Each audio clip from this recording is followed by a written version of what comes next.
The Southeast, that is predominantly of the Igbo-speaking people of Nigeria, happens to be one of the big three ethnic groups in Nigeria.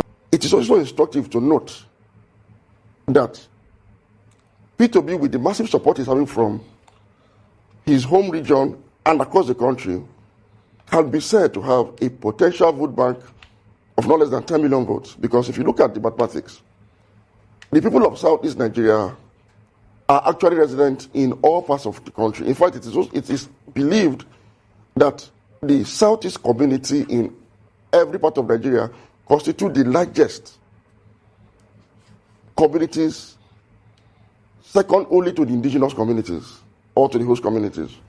And so we've seen how this particular ethnic group has supported the PDP since 2015.